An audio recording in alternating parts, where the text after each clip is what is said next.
अस्सलाम वालेकुम नाजरीन, जानकारी इंफॉर्मेटिव में आपको खुश आमदीद कहते हैं। नाजरीन, फलस्तीन और इसराइल का तनाज़ा क्या है और क्या इसका हल मुमकिन है? फलस्तीन के दो इलाके कौन से हैं? हमास क्या है? फलस्तीनियों और इसराइल के दरमियान मरकजी तनाज़ा क्या है? इसराइल का आयरन डूम निज़ाम क्या है और हमास ने इसे कैसे चकमा दिया? नाज़रीन, यही टॉपिक आज हमारे मौजू का हिस्सा होगा, लेकिन इस मालूमाती काफिले में शामिल होने से पहले अगर आप हमारे इस चैनल पर नए हैं तो इस इंफॉर्मेटिव चैनल को लाइक कीजिए, सब्सक्राइब कीजिए और बेल आइकन पे जाकर घंटी के बटन को क्लिक कीजिए ताकि आपको हमारी हर आने वाली वीडियो का नोटिफिकेशन बर वक्त मौसूल होता रहे। तो चलिए नाज़रीन, मौजू का बाकायदा आगाज करते हैं। नाज़रीन, शनिचर के दिन गजा की पट्टी से फलस्तीनी अक्सरियत पसंद तंजीम हमास की जानिब से इसराइल पर हमलों में कम अज कम 300 अफराद की हलाकत के बाद इसराइली फिजाइया ने जवाबी कार्रवाई के दौरान बमबारी की, जिससे 250 से ज्यादा फलस्तीनी हलाक हो गए। नाज़रीन, शनिचर के दिन हमास की जानिब से इसराइली फौज के मुताबिक 3000 रॉकेट इसराइल की सरजमीन पर दागे गए, जिसके बाद हमास से ताल्लुक रखने वाले अक्सरियत पसंद गाड़ियों, मोटरसाइकिलों के अलावा पैराग्लाइडर्स और कश्तियों का इस्तेमाल करते हुए गजा की पट्टी के इलाके से इसराइली हदूद में दाखिल हुए। फलस्तीन, इसराइल और फलस्तीनियों के दरमियान गुज़श्ता मई के बाद से ये सबसे ज्यादा पुरतशद्दुद और कशीदा सूरत हाल करार दी जा सकती है। मशरिक़ वस्ता के इस तवील और खूनी तनाज़े को दहाइयां गुजर चुकी हैं, जिसका मुस्तकबिल करीब में भी कोई मुस्तकबिल नजर नहीं आ रहा। इस तनाज़े का तनाजुर समझने के लिए ये चंद सवालात जिनका जिक्र हमने वीडियो के शुरू में किया, उनका जवाब हम देने की कोशिश करेंगे। तो लिहाजा हमारी आपसे गुजारिश है कि वीडियो को एंड तक जरूर देखिएगा। नाज़रीन, यूरोप में यहूदियों के साथ रवा रखे जाने वाले सलूक की वजह से सयोनी तहरीक जोर पकड़ने लगी, जिसका मकसद यहूदियों के लिए अलग रियासत का कयाम था। इस वक्त फलस्तीन का इलाका सल्तनत उस्मानिया के कंट्रोल में था। हम पहली जंग अजीम के बाद ये खित्ता बरतानिया के जेर तसल्लुत आया,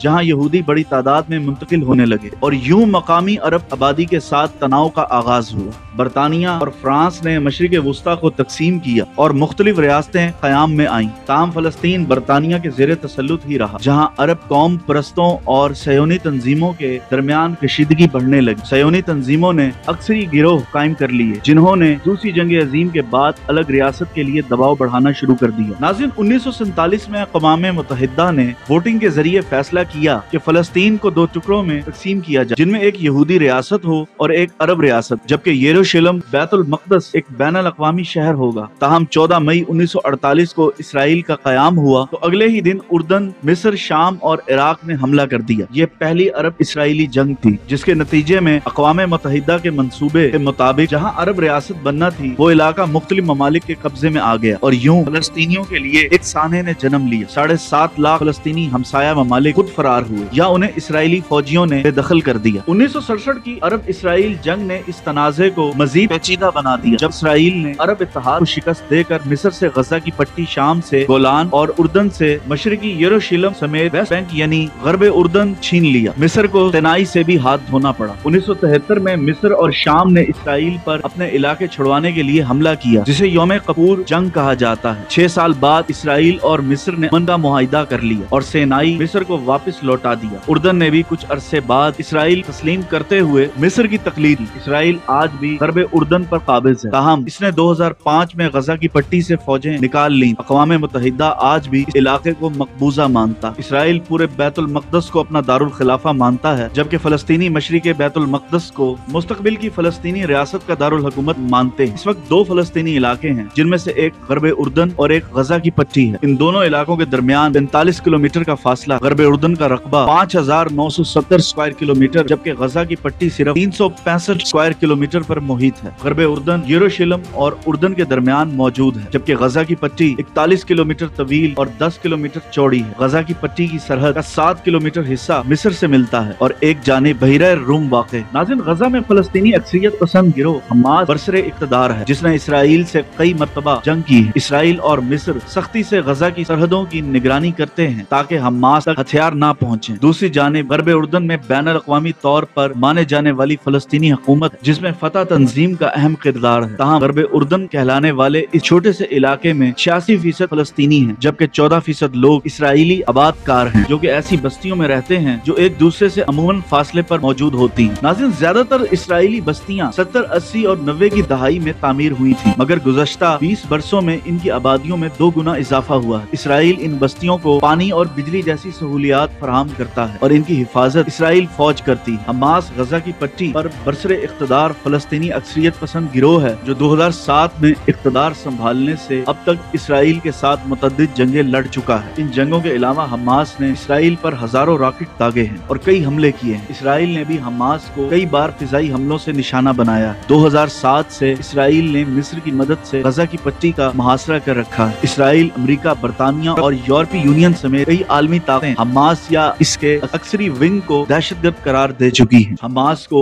ईरान की हिमायत हासिल है जिससे ये गिरोह पैसा, हथियार और ट्रेनिंग हासिल कर। नाज़रीन, अब हम उस तनाज़े की बात करते हैं जो फलस्तीनियों और इसराइल के दरमियान कई दहाइयों से मौजूद है। एक आजाद फलस्तीनी रियासत के क़याम में ताख़ीर के अलावा इसराइल की जानिब से गरब उर्दन में यहूदी बस्तियों की तामीर और इनके गिर्द सिक्योरिटी कार्रवाइयों की तामीर ने अमन के हसूल को मुश्किल में डाल दिया। ताहम इनके अलावा भी कई इख्तलाफात मौजूद हैं। इसराइल यरूशलेम पर मुकम्मल दावा करता है और इसका दावा है कि ये इसका दारुल हुकूमत, ताहम इस दावे को बैन अल-अक़वामी हमायत हासिल नहीं है। फलस्तीनी मशरिक़ यरूशलेम को अपना दारुल हुकूमत बनाना चाहते हैं। फलस्तीनियों का मुतालबा है कि इनकी मुस्तक़बिल की रियासत की सरहदें 1967 की जंग से कबल की हालत पर तय होनी चाहिए। ताहम इसराइल इस मुतालबे को तस्लीम नहीं करा। इसराइल ने 1967 की जंग के बाद जिन इलाकों पर कब्जा किया वहाँ गैर कानूनी बस्तियां तामीर की गयी और अब गरब उर्दन और मशरिक़ यरूशलेम में 5 लाख के करीब यहूदी बसते हैं। नाज़रीन, एक और मामला फलस्तीनी तारकीन वतन का भी है। PLO का दावा है कि इस वक्त दुनिया भर में 1 करोड़ से ज्यादा फलस्तीनी मौजूद हैं, जिनमें से निफ्स अक़वाम मुत्तहिदा के साथ रजिस्टर है। फलस्तीनियों का कहना है कि इन अफराद को इसराइल वापस आने का हक हासिल होना चाहिए, जबकि इसराइल का मानना है कि ऐसा करने से इसकी यहूदी शनाख्त खतरे में पड़ सकती है। ऐसे में अमन कायम कैसे होगा? इसके लिए दोनों जानिब से चंद इक़दामात जरूरी होंगे। इसराइल को फलस्तीनियों की आजाद रियासत का हक तस्लीम करना हो, गजा की पट्टी के मुहासरे को खत्म करना हो और मशरिक़ यरूशलेम और गरब उर्दन में रुकावटें खत्म करना हो। दूसरी जानिब फलस्तीनी गिरोहों को तशद्दुद तर्क करना होगा और इसराइल की रियासत को तस्लीम करना होगा। साथ ही सरहदों, यहूदियों, बस्तियों और तारकीन वतन की वापसी के मामले पर भी समझौता जरूरी है। इसराइल का आयरन डूम कैसे काम करता है और हमास ने इसे चकमा कैसे दिया? इसराइल और हमास के दरमियान जंग शुरू होने के बाद से इसराइल के जदीद और मौसर दिफाई निजाम के बारे में बहुत सी चैमगोइयां हो रही हैं, जैसे Israel Doom defence system iron Doom कहा जाता है। हर कोई तशवीश में लाहक है कि इसराइल का मशहूर मसनूई जहानत का निजाम इतने बड़े हमले को कैसे रोकने में नाकाम रहा। आयरन डूम एक मोबाइल एयर डिफेंस सिस्टम है जो करीबी इलाकों से इसराइली आबादी के मराकज पर फायर किए जाने वाले शॉर्ट रेंज रॉकेट, मार्टर और ड्रोन को रोक कर तबाह कर सकता है। आयरन डूम निजाम सिर्फ उन रॉकेटों को निशाना बनाता है जो शहरी इलाकों और बुनियादी ढांचों के लिए सबसे ज्यादा खतरा समझे जाते हैं। आयरन डूम इसराइल ने अमेरिकी हिमायत से तैयार किया था और ये 2011 में फाल किया गया। इसे इसराइली शहरों और कस्बों को हजारों रॉकेट हमलों से बचाने के लिए इस्तेमाल किया जाते हैं। आयरन डूम 3 अहम अनासिर पर मुश्तमिल है। इंटरसेप्टर्स के साथ एक लॉन्चर, एक रडार जो आने वाले प्रोजेक्टाइल का पता लगाता है और एक कंट्रोल सिस्टम जो खतरात की रफ्तार और इसके असरात का हिसाब लगाता है और इन रॉकेट को नजरअंदाज करता है जो गैर आबादी वाले इलाकों या समंदर में उतरने का इम्कान रखते हैं। ये निजाम बैक वक्त मुतअद्दिद खतरात से निपट सकता है और फी बैटरी 155 मुरब्बा किलोमीटर तक कवरेज फराहम कर सकता है। हर बैटरी में 3 से 4 लॉन्चर होते हैं और हर लॉन्चर में 20 इंटरसेप्टर्स होते हैं। इंटरसेप्टर्स रडार के जरिए रहनुमाई करते हैं और रॉकेटों को दरमियानी हवा में एक जोरदार धमाके के साथ तबाह कर देते हैं। बैनुल-अक़वामी मीडिया रिपोर्ट्स के मुताबिक ये निजाम दुनिया के जदीद तरीन मिसाइल डिफेंस सिस्टम में से एक है और इसने बेशुमार शहरियों की जानें बचाई और पिछले कई सालों में रॉकेट हमलों से होने वाले नुकसान को कम किया। तो नाज़रीन, ये था हमारा आज का इंटरेस्टिंग टॉपिक। उम्मीद करते हैं आपको पसंद आया होगा। इंशाअल्लाह एक नई वीडियो के साथ बहुत जल्द आपकी खिदमत में हाजिर होंगे। अल्लाह ताला आपका, हमारा सबका हामी व नासिर हो और अल्लाह ताला हम सबको कुरान और सुन्नत पर चलने की तौफीक अता फरमाए। अल्लाह निगहबान।